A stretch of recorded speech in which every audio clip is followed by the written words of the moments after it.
More talk, more fun, more laughs. The Lori Moore Show is underwritten by the Kalamazoo Community Foundation. Love where you live. It's time for the Lori Moore Show.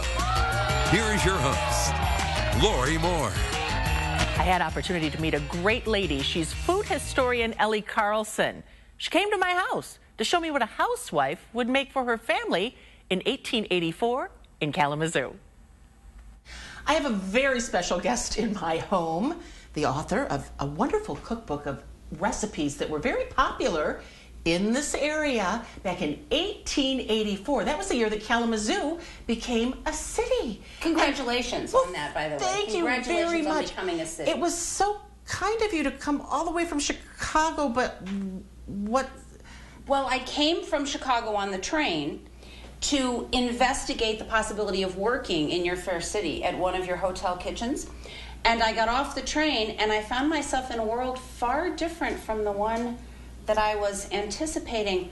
Apparently time has moved in Kalamazoo like it has not in Chicago, my home. Well, I knew that there were delays on Amtrak, but this is rather extreme, but we're just so glad you're here. And you are going to be preparing for us a special meal that we would have had back then using some ingredients that would be found here in Kalamazoo. So tell us the menu. Yes.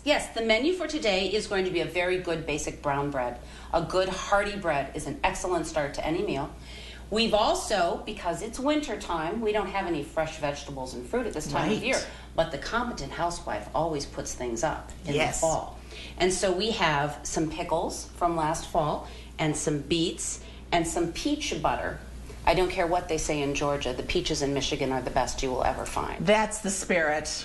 I agree. So we have those to put on our bread in addition to some butter, which I made fresh this morning. You should always make your own butter. You can procure it from the establishments, but a competent housewife should make her own butter. Whoops. Whoops. Yes, but you know, it's funny because all of these things you talked about we still love today in 2016. So they've stood the test of time. Absolutely. And they continue, they will. You've heard it here first. My prediction is that they will. So we're going to have some delicious brown bread with some things that we've put by in the fall. We will be making a celery soup because this is the celery city. Yes, it is. And the very best celery comes from your fair city. So we'll be making a very nice celery soup, good hearty for a cold day. And then some oyster fritters. Oysters are delicious. Our oysters are canned. We can procure them at many of the finer shops in Kalamazoo. We'll sell you oysters in a can. Very excellent. And we'll be making oyster fritters, frying them in a little bit of sweet oil. And we'll put that on the plate with our soup and our bread and our preserved pickles and preserved beets, also pickled beets. And then, as a special treat, because a great deal of snow fell last night, I think we would be remiss if we did not make winter ice cream. Ooh, sounds like a plan to me. So we have these onions. We've chopped them just a little bit. We're going to take them over here to your very fancy gas stove. Thank you. I know you had one of those, but you had to use a match, right, to light it? And a man. Oh, that wasn't... It's dangerous. It's dangerous. You should. Men are more expendable. You see, you should always have a man come in and light the stove for you. I see. It's much safer. Yes. Yes. So we're going to put those into the sweet oil. Sweet oil. I don't know that term. Well, the alternative to sweet oil would be using lard. And I personally feel that the more refined oils that are made from vegetables, as opposed to the oils that are made from animals, give a better flavor to cooking. And so I would like an olive oil, a rapeseed oil, an almond oil, walnut seed oil. Those would be any of the sweet oils that don't come from the animal family. Were those readily available to you? Oh, certainly. Oh, yes, certainly. So what have you done to the celery? What do we have to do with it? What I did to the celery was I just cut it in a few pieces. You save the leaves, of course, for your soup pot. Okay. We don't use the leaves for this. And I just boiled it within an inch of its very life so that it is mashable as one would mash a potato or a carrot. We've cooked the crunch right out of it. Yes, we have. We've cooked the crunch right out of it. And so when our onion is done, Yes. we're going to add the onion to some milk that has already been boiled. Okay. And then we're going to add the celery and some seasonings, and that's going to simmer while we're working on our oyster fritters. Okay, very good. We'll put our celery in. Don't worry about all the stringy bits because we're going to strain this before we put it into the bowl. The other alternative would be to either put it through a food mill or to put it through a sieve, which requires pressing it with a wooden implement through the sieve. But we're just going to strain it. Okay. And then we can use the stringy parts for the slop. Maybe that's why the pork here is so good, because the pigs get the strainings from the celery. I never thought. We may be onto something. We may. So this just goes right in here. It's going to smell very, very good. Very soon it's going to smell wonderful in here. And we're going to put just a little bit of mace. Would you like to smell the mace? Oh, that smells really good. It smells like nutmeg. It's related. The two plants are related to each other. But mace is more generally used for savory dishes, and nutmeg is more often used for sweet dishes. And we're going to use some nutmeg later when we make our winter ice cream. All right. Now, I thought they grew that in tropical places. They do. So how did they make it to Kalamazoo? Well, it came on a boat. Yes. And then it got on a train. And then it came either to Detroit or to Chicago on a train. And then a tradesman of some sort, a spice merchant, or one of your grocers who made the trip either to Detroit or to Chicago to procure his items for sale, would have purchased it in small packets, and then it would have been brought here to Kalamazoo, and the housewife could have gone in and purchased it in the store. Or you might have, I'm very fond myself personally of some traveling spice merchants. And traveling spice merchants would come through with their wagon, and they would knock on your door, or they would have it announced ahead of time in the newspaper that they were going to be at a certain corner or at a certain shop, and the nicer spices would be available, and then ladies could save up their butter and egg money and go in and buy the exotic spices that come from other places. Well, we have a store called Spice Merchant now, and I guess that's where they got the name, because there used to be someone going around bringing you the spice. Pretty cool. And sometimes some of these gentlemen had rather rakish reputations. Spicy. The next thing you do is put a little bit of flour in with a little bit of cold milk, because of course if you put it into the hot milk, it's going to get lumpy, and you don't want that. We're fine with the flour. Okay. And we're going to add this to the milk that has already cooked. We're going to have the children come in later and clean up all of this flour mess that I'm making. This goes into the milk. We've already heated the milk. We won't need that again. Now, see, these onions are lovely. Aren't they nice? Very nice. Somebody took excellent, excellent care of their root cellar, because there was not a single bad spot on that onion. It has kept all the way from the fall. Wow. Very, very impressive. Very impressive. That was very much needed back in those days without the refrigerators and all of that. And oh, certainly. Well, you have to keep all of your root vegetables in your cellar, of course. The climate is too cold here, I believe, to winter over your turnips and your parsnips and your carrots. But people who live in slightly more temperate climates will just not pull a row or two of their root vegetables in the fall. It's called wintering over. I didn't know that. And it is said that wintered over turnips, parsnips, and carrots are the best tasting you will ever get. And you pull them up. It's a bit early now, but along about April Fool's Day, you should be able to pull them up. And then you have, they're sort of fresh because they've just come out of the ground. Well, right. But they finished growing back in the fall, and you've wintered them over. Oh, interesting. You can see here that our celery, the part of the celery that did not cook down, the roughage, the part we're going to feed to make the healthy pigs. That's right. Good healthy pork in Kalamazoo. Ellie is coming to the Kalamazoo Valley Museum, as Mrs. Eaton will tell you about that. We'll make some homemade ice cream and oyster fritters when we come back on The Lori Moore Show on your CW7. You're watching The Lori Moore Show. Now back to The Lori Moore Show, only on your CW7. Let's go back to my kitchen with food historian Ellie Carlson, who's coming to the Kalamazoo Valley Museum. We have a couple more things to whip up for you. So the next thing that we will do is we will crack 2 eggs. Would you like to do that? Yes. We'll crack 2 eggs and put them in here. This is our milk. Okay. And then I have these lovely oysters, which look very, very good. And I'm just going to chop them. These oysters have already been, obviously, shelled and parboiled, so they are not raw. And these oysters, want to stir? Sure. Just beating up that egg and milk.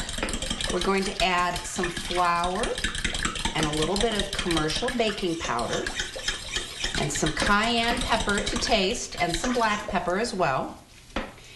You probably will not need to add very much salt because the oysters in themselves will be salty, but we will see. Okay. So we have our somewhat sticky dough here, and we're going to plop it into this little dish of Indian meal. What's Indian meal? It's flour made from corn. Oh, yeah, we call it cornmeal now. It's also very healthful and abundant.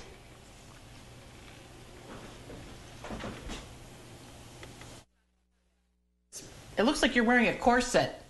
Well, aren't you? Don't tell me No. you're a loose woman. Do loose women not wear corsets? No, that's why they call them loose. Oh. They don't wear corsets. Oh, really? I thought it was their morals. Yes.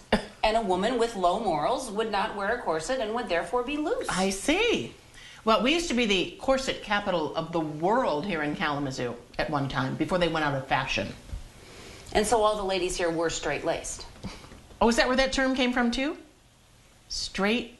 So your lace, the back of your lacing was straight? Yes. And so you were very rigid? Yes. And thus straight-laced? Correct. Well, that's fascinating. I think it's time to turn the first ones that we put in. So that one didn't splatter us. See, the Indian meal or cornmeal makes a nice brown, crispy crust and also keeps the fat from permeating into the dumpling itself. Oh, I didn't know that. As a special added surprise, because we were not expecting this, you got something like a foot of fresh snow Yes, we left. did, so we might as well use it. So we might as well use it. So we have here some lovely cream. We're going to make winter ice cream. I love it. Winter ice cream is not made like summer ice cream. You don't have to put it in a churn because you're going to add freshly fallen snow. Okay. So we have cream here. We're going to add a little sugar. Not too much.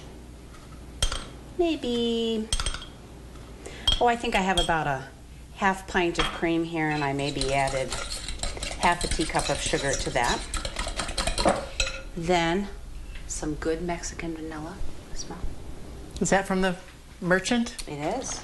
Nice. Mexican vanilla is the very best. And as a Yes. special treat, I have a little bit of rose syrup left, just a tiny bit. Is that made out of real roses? Made out of rose petals, yes it is. Wow. I'm just going to put a tiny, tiny bit. Want to smell that? Oh, heavenly. It smells more like perfume. But it tastes sweet. And then, nutmeg. I don't think I've ever seen what nutmeg came from before. This is a nutmeg. Oh. So you're shaving it yourself? Grating it, yes. Grating it. See how good it smells? Oh, that's really nice. One of my favorite smells on earth.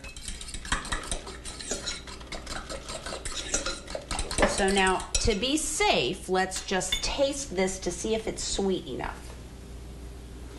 Is it sweet enough? Does it need more sugar? Tastes sweet to me. Excellent.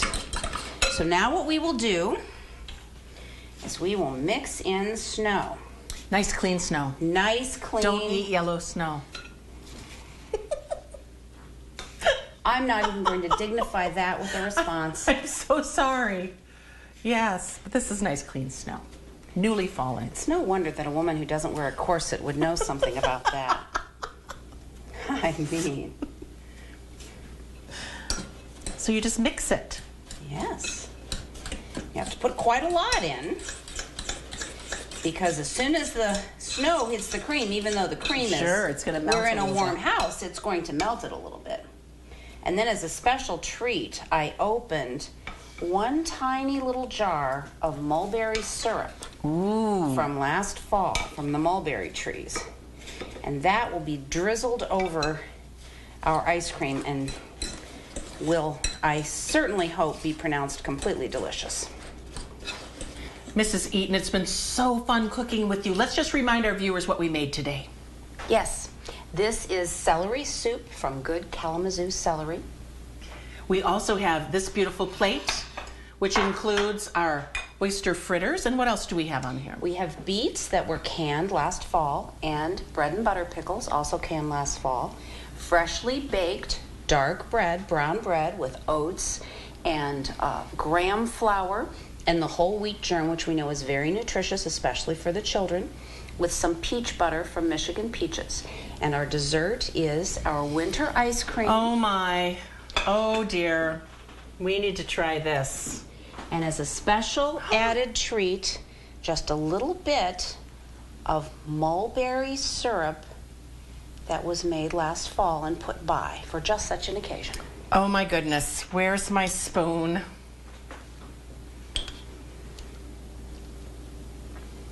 Snow is good for something. Delicious. Thank you so much. It was wonderful having you in my home. I had a wonderful time. You're so gracious. Thank you for telling us all your secrets. It was great to meet you. You know, that train runs both ways. You can get on it here and wind up in Chicago and come see me. I'd like to do that. I hope you will. Thank you. What a great lady. Ellie is coming to Kalamazoo Valley Museum Friday, April 22nd, tasting Kalamazoo history. It's 1884. Do you know where your food is coming from? That's from 5 till 8, and that is a free event.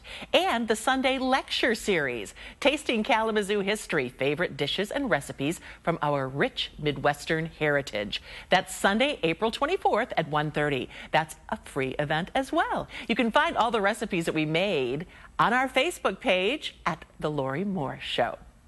Our trivia question is brought to you by Old Dog Tavern, presenting Redlegs, Jessie Ray and the Carolina Catfish, and Lipstick Jody in concert tonight at 10. It's a $5 cover.